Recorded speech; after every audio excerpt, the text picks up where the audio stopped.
नमस्कार दोस्तों, आप सभी का मेरे यूट्यूब चैनल पर स्वागत है।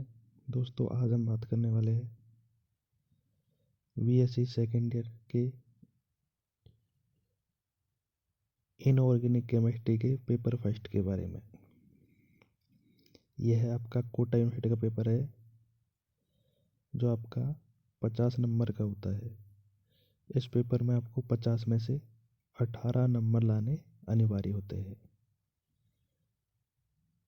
या मैं कह दूं कि आपके जो कोटा यूनिवर्सिटी के प्रत्येक सब्जेक्ट के 3 पेपर होते हैं, उन 3 पेपर में 150 में से टोटल 54 नंबर लाने अनिवार्य होते हैं।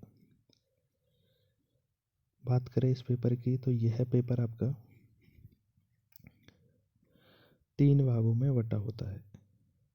दोस्तों, मैं यहाँ पेपर डिस्कस करने से पहले एक बात बता दूँ कि यहाँ मेरा पेपर दिखाने का उद्देश्य यह है कि पेपर में कितने सेक्शन होते हैं, प्रत्येक सेक्शन से कितने क्वेश्चन आते हैं और वह क्वेश्चन कितने नंबर के होते हैं। यह मैं आपके किसी भी क्वेश्चन का आंसर शेयर नहीं करूँगा, यानी कि आपको सिर्फ पेपर का पैटर्न बताना ही मेरा उद्देश्य है। चलिए शुरू करते हैं। तो यह पेपर आपका 3 हिस्सों में बटा होता है। सेक्शन ए की बात करें तो सेक्शन ए में 10 क्वेश्चन पूछे जाते हैं और इन 10 प्रश्नों के उत्तर लगभग 20 शब्दों में या 2 लाइनों में देने होते हैं। सेक्शन ए के 10 क्वेश्चन, प्रत्येक क्वेश्चन आधे नंबर का होता है और सारे क्वेश्चन करने अनिवार्य है, यानी कि सेक्शन ए आपका 5 नंबर का होता है। सेक्शन बी की बात करें तो सेक्शन बी में आपके 5 इकाई से 10 प्रश्न पूछे जाते हैं, यानी प्रत्येक इकाई से 2 प्रश्न पूछे जाते हैं और उन 2 प्रश्नों में से कोई एक प्रश्न करना अनिवार्य होता है और इस इकाई के प्रत्येक क्वेश्चन का उत्तर लगभग 250 शब्दों में देना होता है। यानी सेक्शन बी में आपको 10 क्वेश्चन में से 5 क्वेश्चन, यानी प्रत्येक यूनिट के 2 क्वेश्चन में से कोई एक क्वेश्चन करना अनिवार्य है। सेक्शन बी आपका 25 नंबर का होता है, यानी कि एक क्वेश्चन आपका 5 नंबर का और आपको 5 क्वेश्चन करने हैं, तो सेक्शन बी आपका 25 नंबर का। और सेक्शन ए के 10 क्वेश्चन, प्रत्येक क्वेश्चन आपका आधे नंबर का होता है, यानी सेक्शन ए आपका 5 नंबर का होता है। आगे बात करें सेक्शन सी की, तो सेक्शन सी में आपके 5 इकाई से 4 प्रश्न पूछे जाते हैं और इन 4 प्रश्नों में से किन्हीं 2 प्रश्नों के उत्तर लगभग 500 शब्दों में देने होते हैं। लगभग 500 शब्दों में सेक्शन सी का प्रत्येक क्वेश्चन 10 नंबर का होता है और 4 में से आपको 2 क्वेश्चन करने अनिवार्य है, तो सेक्शन बी आपका 20 नंबर का होता है। चलिए बात करते हैं क्वेश्चनों की, कैसे क्वेश्चन आते हैं। तो सेक्शन ए में आपका, जैसे आपको यहाँ दे रखा है कि सेक्शन ए में 10 प्रश्न पूछे जाने हैं और प्रत्येक क्वेश्चन आधे नंबर का है, यानी सेक्शन ए आपका 5 नंबर का है। ठीक है, पहला क्वेश्चन है कॉपर का इलेक्ट्रॉनिक विन्यास लिखिए। क्वेश्चन नंबर 2 है क्यूप्रिक लवण रंगीन व क्यूप्रस लवण रंगहीन होते हैं, व्याख्या कीजिए। तृतीय, संक्रमण श्रेणी तत्वों का सामान्य इलेक्ट्रॉनिक विन्यास क्या होता है? मरकरी एक तरल धातु क्यों है? प्राथमिक तथा द्वितीयक संयुक्ता से क्या तात्पर्य है? क्वेश्चन नंबर 6 है दोहरे तंतुक लिगेंड से क्या तात्पर्य है? क्वेश्चन नंबर 7 है अंतर संक्रमण तत्व किन्हें कहते हैं? क्वेश्चन नंबर 8 है लेंथेनाइटों की सर्वाधिक सामान्य ऑक्सीकरण अवस्था कौन सी है? क्वेश्चन नंबर है उभय प्रोटीनी विलायक क्या है? एक उदाहरण दीजिए। क्वेश्चन नंबर 10 है निम्न युग्मों में से अम्ल तथा क्षार को पहचानिए। निम्न युग्मों में से अम्ल तथा क्षार को पहचानिए। ये हुए सेक्शन ए के क्वेश्चन। सेक्शन बी के क्वेश्चनों में क्वेश्चन नंबर पहला है, निम्न आयनों के बोर मैग्नेटॉन में स्पिन आघूर्ण की गणना कीजिए। क्वेश्चन नंबर 3 है,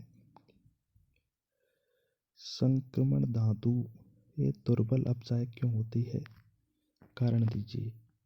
यहाँ आपको क्वेश्चन नंबर 2 और क्वेश्चन नंबर 3 में से किसी एक का आंसर देना है। क्वेश्चन नंबर 3 है, संक्रमण तत्व साधारणतया रंगीन आयन, संकुल यौगिक तथा विभिन्न ऑक्सीकरण अवस्थाएं प्रदर्शित करते हैं, कारण सहित अपना उत्तर दीजिए। अगला है क्वेश्चन नंबर 4,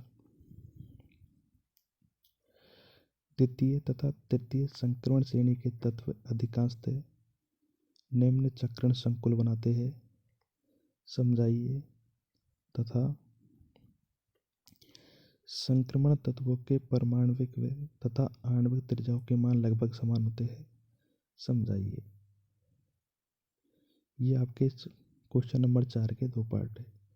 5वां क्वेश्चन है, अनुचुंबकत्व क्या है, समझाइए कि संक्रमण तत्वों में अनुचुंबकत्व का गुण क्यों पाया जाता है। यहाँ आपको या तो क्वेश्चन नंबर 4 का उत्तर देना था या क्वेश्चन नंबर 5 का।